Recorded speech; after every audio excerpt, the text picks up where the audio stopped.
Great to be here today in Utah again. As Kelvin mentioned, I grew up here. I went to BYU, but I live in Nashville right now. I lead the investment banking efforts in the medtech space for Ernst & Young in the U.S. and very pleased to be here at the event with Wilson Sonsini. Thank you to all the sponsors.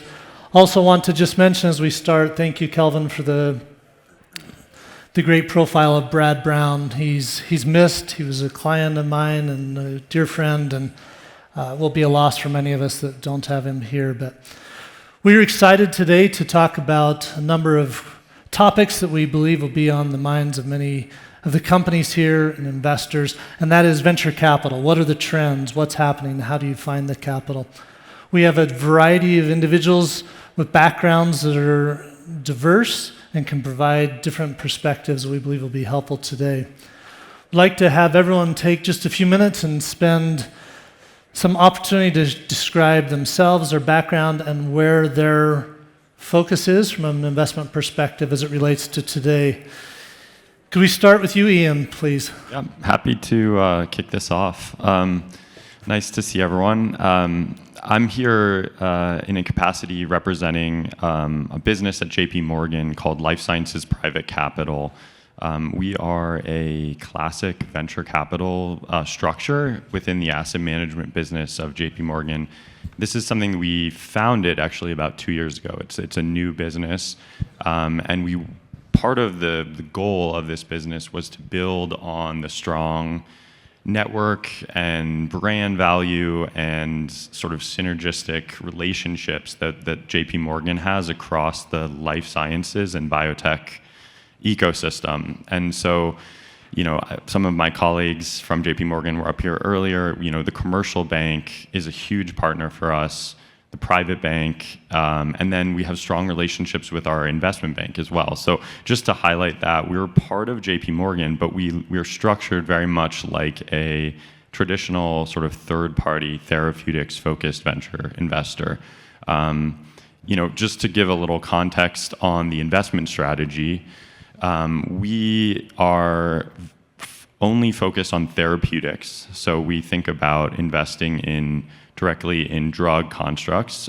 We have raised, the fund is about $500 million, a little over that total. We closed that in May of last year and have been deploying since that time, and actually a little bit before. We expect to make 20 to 25 investments out of this fund, and we'll continue to raise funds in series. And so that gives you sort of a typical check size of 10 to 30 million as a first check. And something that I think we may talk about is also we hold a lot of capital to support companies through later stages of fundraising. And so when we talk about a first check, we also reserve capital. And I think that's an important feature of looking for the right partner when you're an entrepreneur thinking about venture capital investments. It's not just about the first check that you get or the money in the near term. A couple other details. We're a fairly small team, 7 people, but we invest globally, largely due to our relationships at JP Morgan. That gives us a lot more scale. For instance, our investment bank in China, for instance, gives us a lot of introductions to companies there. So a lot of fun early or late night calls. And that's a topic that I think is interesting, the role of Chinese life science and its competitive and synergistic relationship with Western companies. 7 people, like I said, we like to be active investors.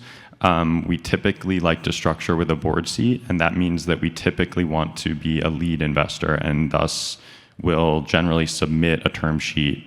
This is, I think, another thing that I would highlight for entrepreneurs. Maybe sounds very simple, but there's broadly, when you're going out for funding, there's kind of only 2 classes of investors. There's lead term sheet writing investors, and then there's companies or funds that will syndicate and follow. And I think understanding that is extremely important. That group can change, but people have varying levels of interest in being a lead, and also firms have varying scale of capital for different financing rounds. So 7 people, global investment mandate. we have a broad interest across different stages of financing, but typically we focus on companies that are, we like to be some of the first institutional capital into the company. So typically that phenotype is going to look like a preclinical proof of concept. So probably not, clinical stage yet, but with some proof of concept, some very interesting data with the mechanism. And then we try to underwrite that through clinically meaningful first-in-human data. So that will be human clinical data, ideally in a disease population of interest. I think there can be some short-sightedness around underwriting, financing to non-enabling tranche points. And I think that's another thing that, just to highlight something that I see a lot with entrepreneurs is sometimes people don't think enough about what the investor really wants to see to de-risk the next stage and to really create value to be able to go back out to the market and finance a larger financing, potentially at a higher valuation. So being very thoughtful about that is something that I would say is really important and something we observe a lot. I think that's everything. I don't want to go too long, thank you. So I'll hand it over. Yeah, appreciate it. Donna, why don't we give you a few minutes to introduce yourself and the cross-border initiative that you're working with. Sure. I'm Donna Parr. I'm a managing partner at Cross Border Impact Ventures. We are a $90 million fund, started in 2021. We've already done 9 deals. We only have a few more deals to do in this fund, and we're already fundraising for our next fund. We are a somewhat unique fund first of all, we're based in Toronto. That doesn't make us unique, but we are focused on women and children's health. So if you want therapeutics, you go to Ian. You do not come to me. But we look at everything else, diagnostic devices, digital health. The other thing that makes us a little different is we're a venture-first fund, but we also have an impact mandate. And our impact mandate is we look for fantastic companies in North America and in Europe that are at that commercializing stage, so Series A, Series B, just at regulatory approval, commercializing, looking to build great companies that will get to great value in much needed markets. But then our impact is taking these technologies to emerging markets as well. We are looking at global health, not just health in North America or just in Europe. So we are looking for lower cost technologies, remote access type technologies, upskilling, because there's not enough specialists anymore anywhere. And then we have a number of implementation partners in emerging markets. There used to be lots of non-dilutive funding available. We are now getting new sources of non-dilutive funding. That market's shaking out a little bit, but it's not going away. So we look at different ways to get these technologies, at least proof points, into emerging markets, and hopefully buyers will want to continue using them. Our first check is $3 million, $2 to $3 million. We invest up to $6 to $10 million per company. Thank you. Matt, you have a slightly different perspective. You and I are both on the advisory side and the banking side. And why don't you share a little bit about your focus and what you're seeing? Great, thank you. Nice to meet everybody. My name is Matt Dormer. I lead the biotech investment banking team at Stephens. Stephens is a full-service investment bank. We do advisory work for M&A or strategic advisory, and also raise capital for private companies, helping them to go public, and then also raise capital in the public markets. We have an ECM team, DCM team, depending on what type of capital the company needs to raise at different stages in their development. Just by way of background, I've been on the street this is my 25th year covering the life sciences. When I first came to the street, I was a biotech. I assume you mean Wall Street. Wall Street. That's right. So first coming to Wall Street was a biotech analyst, and then about 15 plus years ago transitioned over to investment banking. But that entire time really focused on biotech companies and healthcare in general. At our firm, we like to develop relationships very early on with companies as they're private, help make investor introductions for them and help help refine their strategy as they go out to investors, and then help them along the way with fundraising and also strategic advisory. So within the firm, we cover biotech, healthcare services, healthcare tech, tools and diagnostics. So we really cover the spectrum of healthcare. Thanks, Matt. Jack, you've got a strong local presence here, and please share the initiatives you're involved in. Yeah, absolutely. So thrilled to be here. I'm Jack Boren. Kurtis, thanks for doing this, and thanks to BioUtah for everything they're doing to put on this event. It's great to have it here. It's nice to get everybody together and just catching up, shaking hands, seeing familiar faces. As I mentioned, I'm Jack Boren. I'm a managing partner at Epic Ventures. Epic's a 30-year brand based here in Salt Lake. We were one of the first groups to really think about investing in, let's say, like aggressively investing as a venture capital investor outside of traditional venture hubs. So, in the late 90s, people were pouring money into San Francisco, Boston, Seattle to a certain extent. And there was this concept of flyover states, right, that did not get any meaningful share of the venture capital dollars. And so we started as one of the first groups to really get excited about doing that. We partnered with Zions Bank. They're still a big partner of ours today. And fast forward to today, we've raised 10 funds, billions of dollars of capital. We've deployed across over 200 deals, taken a variety of businesses public, had businesses acquired. And at our core, we are generalist early stage investors. Now, it says Epic Ventures. It also says University of Utah Ventures. About a year ago, we started sitting down with the U and kicking around an idea to provide a different type of capital to entrepreneurs. There are a variety of pure financial, standalone funds out there, particularly in Utah. And then there's, on the other side, there's, corporate venture capital and all the strategic initiatives that come with it. And as we were kind of batting ideas back and forth, we recognized a interesting opportunity to integrate with a large strategic institution like the university, and they recognized an interesting opportunity to build a broad public-private partnership in anticipation for some changes in the funding landscape that would enable the University of Utah to expand its reach and better benefit the community here in the Intermountain West. And here we are today. We'll talk more about University of Utah Ventures down the road. We're not quite to the point of like fully announcing and everything, but the teaser here is we're open for business. We're starting to invest. We do early stage investments in and around that ecosystem. We are generalists, so as you look at our portfolio, there's a lot of software in there, a lot of frontier tech. There's a lot of health and bio. It's close to 50% of our fund at this point.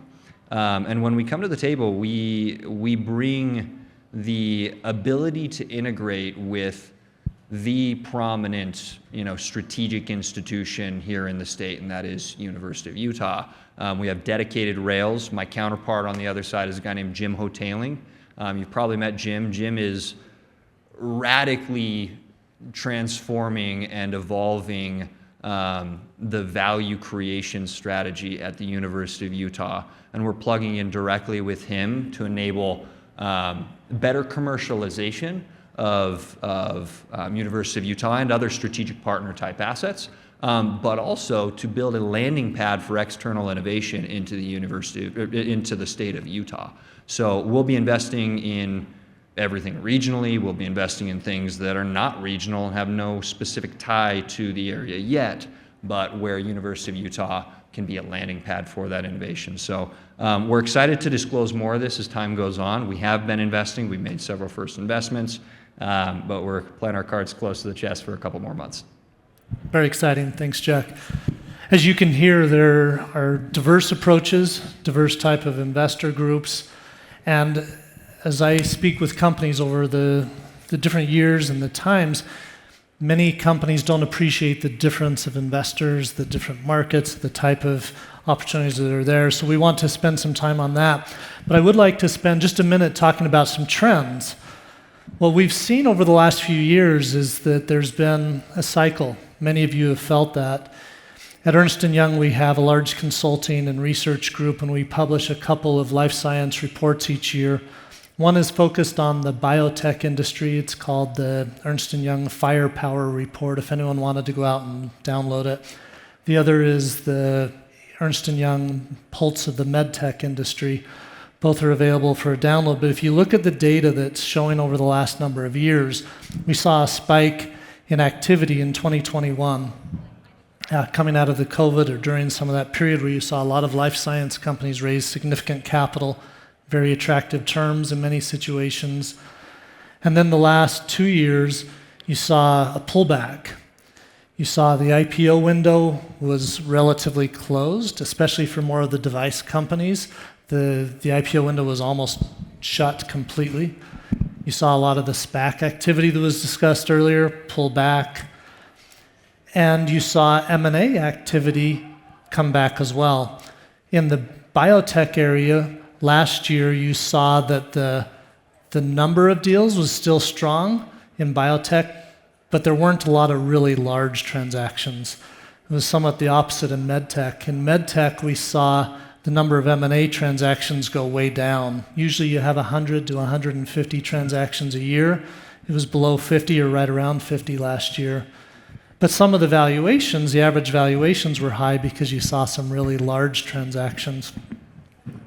So what that does is it has an impact on the venture market where IPO and M&A activity was down. It impacts valuations, it impacts venture capital availability.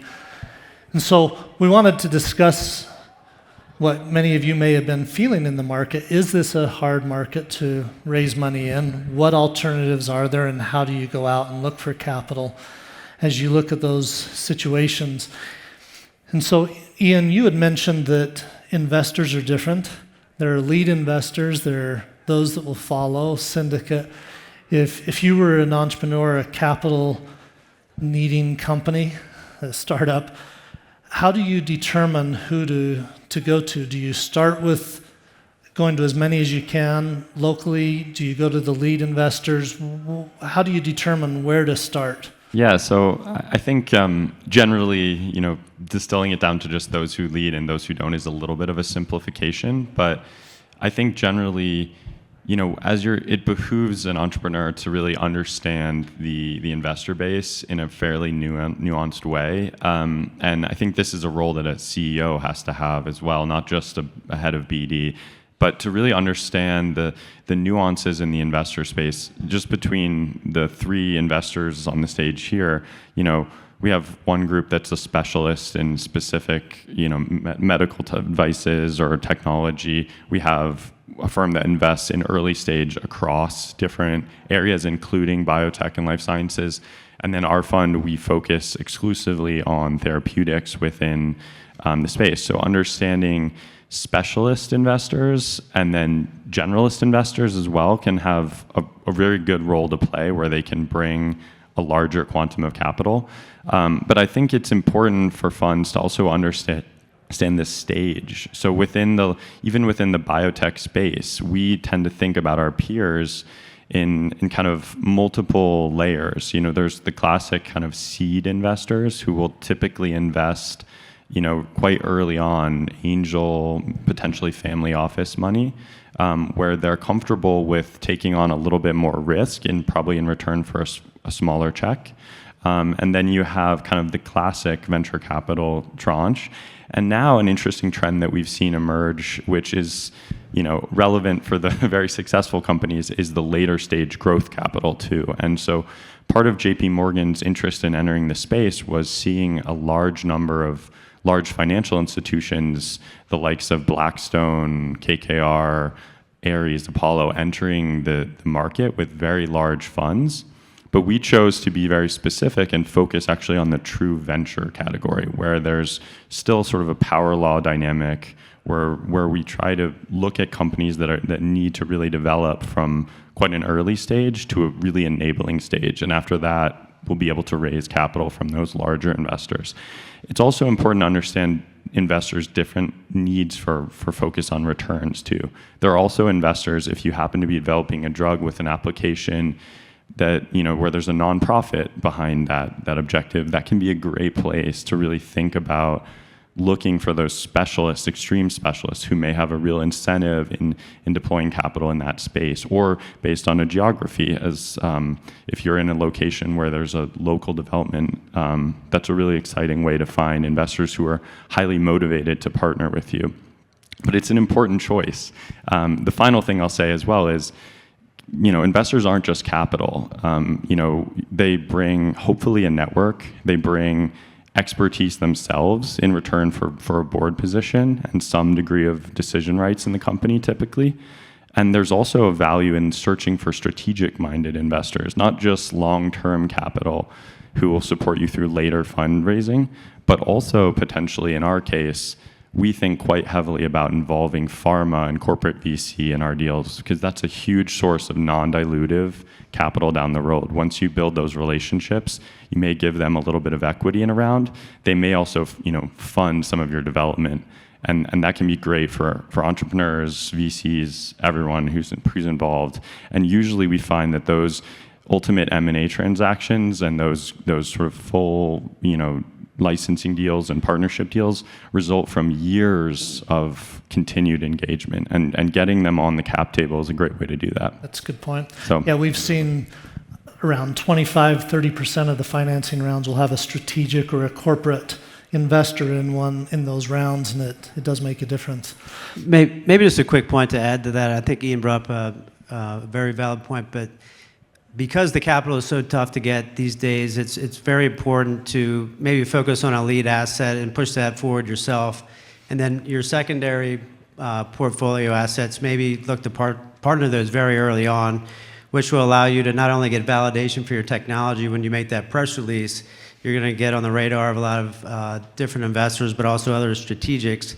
But once you're on board with that strategic very on the BD side, you're going to be able to leverage their resources and their know-how, and you're going to be able to push those programs forward a lot faster in hopefully a non-dilutive manner. So, Yeah. I think it's And Matt, while you're on it, if a company's looking to raise money and they're struggling to find a network, when do you bring in an advisor?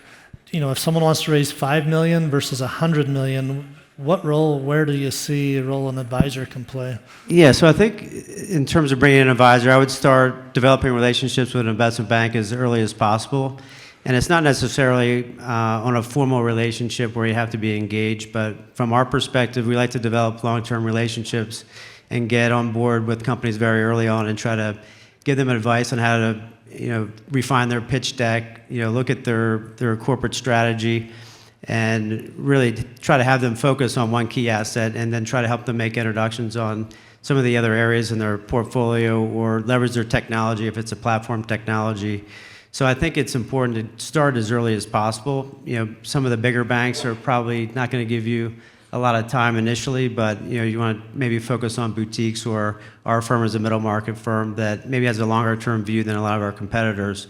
But I would say start certainly sooner than later.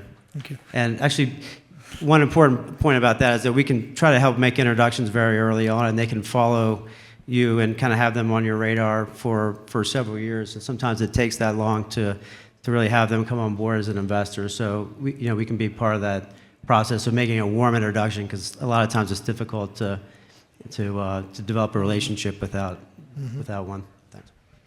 I would add that you need to start your fundraising much earlier than you might have thought before. It's taking longer. We came out of Q4, and Q4 just in general in venture capital, actually a third of the deals got done in Q4, and we saw some activity really starting to pick up again compared to the last 2 years. Unknown what's happening in Q1 of 25 because of there's just a lot more factors in the market that we're not sure about. But we are getting a lot of deal activity. And we also are having to fund our own deals with follow-on funding as well, because they're all coming back to the market right now. And we want to be supportive. So you need to start a lot earlier. Expect it's going to take longer than you think, and that the terms are going to be different. And I think we'll talk a little bit more about that. But also get more partners involved in the firm. I had a little painful experience recently where we thought someone was coming into a follow-on with us that didn't appear because they didn't get all the partners on side. And so don't just tie everything up with the one person you're dealing with. Make sure you present to the whole firm that they're supportive and understand you, even if they're an existing investor, because this is a time where you can choose. We're seeing a lot of great deals right now. We're quite excited about what we're seeing and the opportunities, the valuations, but it's just even getting people to think about what to do. We're all deluged. And then the next thing is, don't just think about this round, be thinking about the next round too. Get to know those people, get to know them now for 2 years from now, because it takes time to build relationships, and a no is not a no. Always go back. I heard the term resilience used on the last panel. Absolutely, that's key. Persistence is also key. Don't assume a no is a no. Things change, attention spans clear up, and now you can look at a deal you couldn't look at a month before. Or very briefly, a no is a no until you have something, right? That's find out what they want. Like, if it's actually a no, that's question will let you know the answer to that. If it's a no until this data comes, that's a great conversation to have. Yeah, milestones in clinical. And Donna, you mentioned valuation, you mentioned structure. Are you seeing a different environment than it was a few years ago for valuations or structure in the market? People are looking very closely at valuations. Valuations are coming down. And in structure, we're seeing most of the deals we've done in the last year, if they're follow-ons, have structure aspects to it because we might have done it at a higher value. There's participating prefs, and I'm happy to explain all this to anybody. There's liquidity preferences are creeping in, extra warrants, and also a real need to get other investors in to justify valuation if it's all inside investors. So we are seeing differences in how deals are structured right now. But if you are looking at multiple funds, try to push back as much as you can on these structures. I've seen too many deals. I've been doing this quite a while, and I've seen too many deals get into some of these highly structured terms where you have a 2x liquidity preference, and then you get stacking liquidity preferences for all your next rounds, and it just becomes impossible over time. So choose a lower valuation rather than these structured approaches is my advice, but I'll pass this to others who are seeing this in the market as well. Yeah. One thing I'd just add, kind of tying everything together, is know your capital, your options for capital at each specific stage, and be mindful of the downstream implications of those. So what I mean by that, if you are just commercializing your technology, or you're, whatever it is, you're spinning out, you're starting your business, and it's stage one. You don't have a lot of proof in the pudding yet. It might just be you and a couple of co-founders. You're going out for your pre-seed or your seed round. Your landscape of potential investors looks very different than it's going to look in 2, 3, 4 years. It's nice to meet Ian at that point, but Ian's not an option for a little while, right? He's talking about 10, 20, $30 million checks. You got to be a ways down the road before he can spend any time on your business. So again, it's good to meet him. It's good to understand what metrics he's going to be looking for down the line. But today he's not an option. So what are your options, right? You've got specific seed funds, pre-seed funds. You've got family offices. You've got large philanthropic organizations, corporate venture capital funds, and each investment from them is going to bring with it some interesting implications. And one of the traps that trap is an interesting word. One of the concerning things that happens, particularly in the life sciences space, is that founders will target philanthropic and family organizations that have a specific affinity for a condition or disease or whatever to invest in their companies. And why? Well, they get it. Maybe they have a personal experience. Maybe you're targeting something in Alzheimer's and they have a family connection, or somebody in their family had Alzheimer's. It might pull at some heartstrings, right? They may have a specific desire to invest in your business because if it works out, maybe they can help prevent what happened in their family, right? well, they're going to think about it more from the grant perspective, less from the, do they come in at the right valuation? Is that structuring the business well, for financings down the road? And they may give you an amazing valuation and a little bit more money than you really need right now. Well, it sounds great, but 2-3 years down the road, you're going to be raising more capital, assuming things are checking out, and you're going to be coming to me, or you might be coming to Donna, depending on the condition, or you're going to be coming to Ian if you're further down the road. And Ian might look at it and say, hey, great, you raised $5 million 2 years ago at a $100 million valuation when you were a nothing business because somebody had some affinity or some connection to the disease you're working on, but I can't pay that, and I'm not going to pay that. There are other options in the space, right? And so they'll either walk and be very polite and move on, or they'll start to introduce things that can make your business make sense for them, the structure that Donna's talking about here. And that's a death trap in venture. Venture's a momentum game. We're not value investors. We're looking for groups that are going to, concentrate some hype and excitement and attract new capital and propel themselves such that they're going to attract the best talent, they're going to attract the best advisors, customers or co-development partners are going to want to work with them, and that will increase the growth of the business, increase the probability of success of their target therapeutic or whatever they're working on, and ultimately increase the scale of the outcome from our investment. And so as you start introducing structure, as you start positioning your cap table in kind of just a wonky, quirky way to make it work, less people are going to be interested. That's going to slow you down. That'll slow down all those items that we're talking about, and it pushes you into a different lane. So I think this audience is probably mostly businesses in the pre-seed to seed stage or service providers or anything else. But my caution would be just know who you're pitching, right? Be thoughtful about the dilution you take early on and the benchmark that you set by taking your early stage valuations, and talk to me, talk to Ian, talk to Donna, talk to any of our peers that are a little bit further downstream. I say further downstream, we'll do pre-seed and seed investments, but talk to people further downstream to understand their check size, their ownership targets, and what they're seeing as what is market for deals at their stage, so that you can structure your early stage in such a way that you'll maximize valuation while minimizing the probability of scaring them off down the road.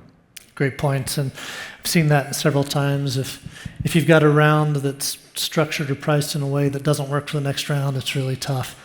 So we've got a few minutes left. We're seeing signs of optimism, signs of IPO windows opening up. We've seen some really large M&A transactions in the space. There's some optimism we've been hearing in the market. Just quickly, if you could each just touch on, are you feeling that optimism? And how do you like to find deals? Do you like someone to just cold call, email? Do you like to get it through a warm relation, connection? Just real quick on each of those topics. How do you find it, and how are you feeling about this year?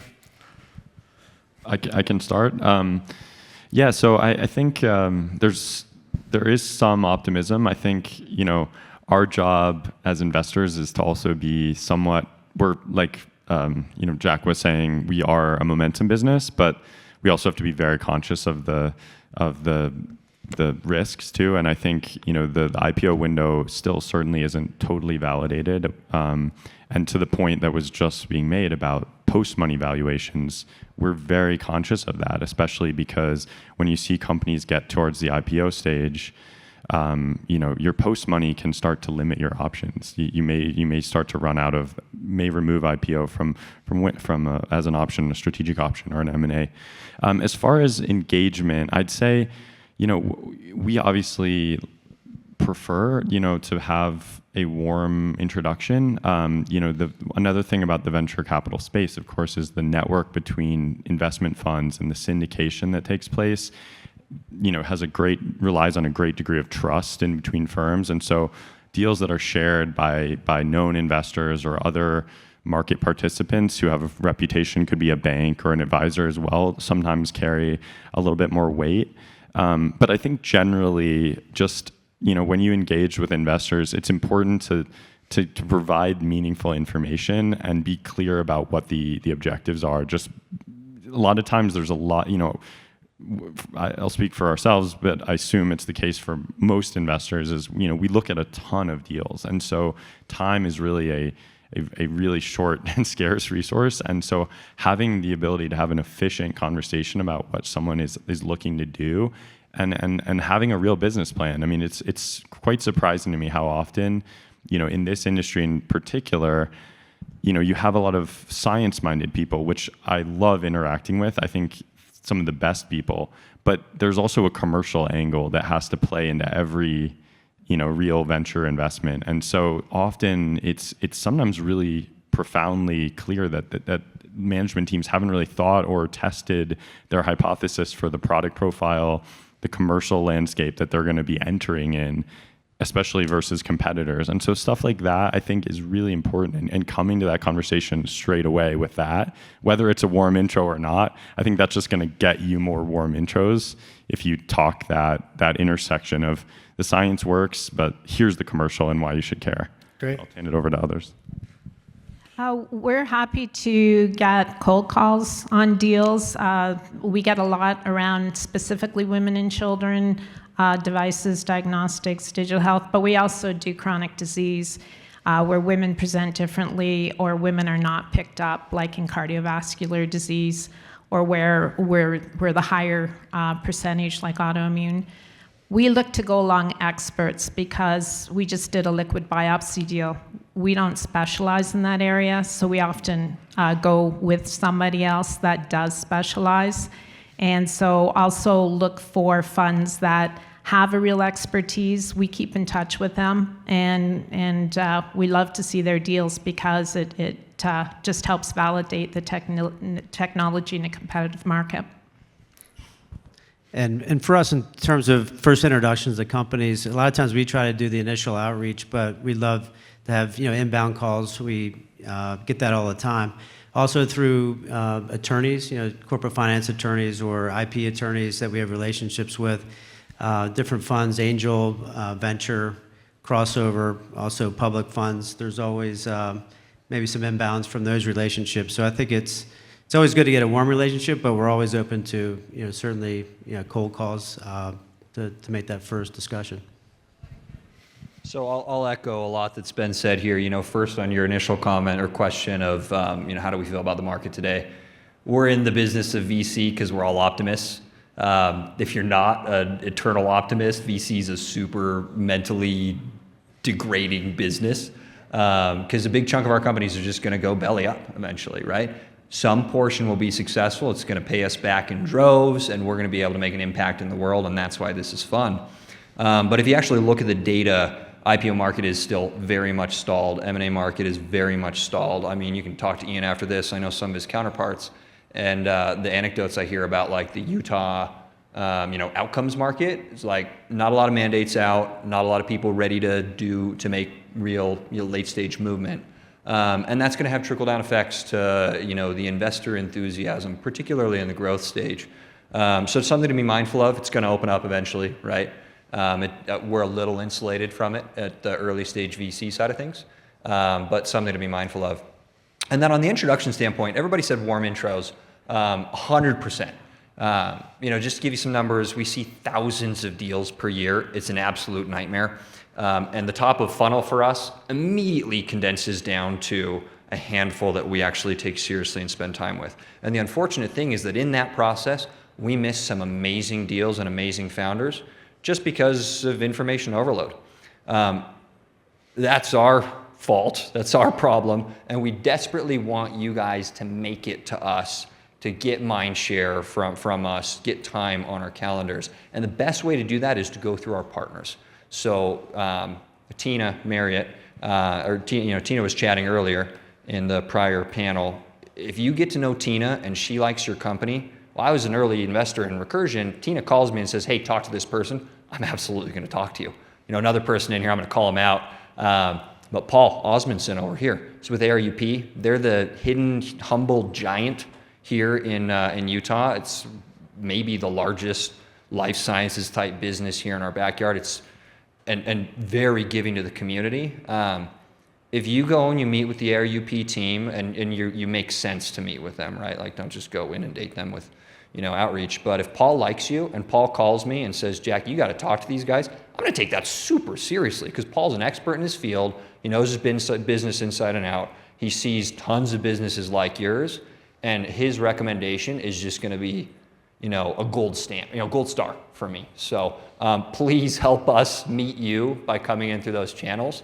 And the easiest way is look at our portfolio, look at our partners, and get a warm introduction through them. Thank you. Great. We're out of time, but thank you to all of the panelists. We all hope that it's the first call you make, but sometimes you have to make several calls and connections, and thank you for the insights and for everyone's attention today.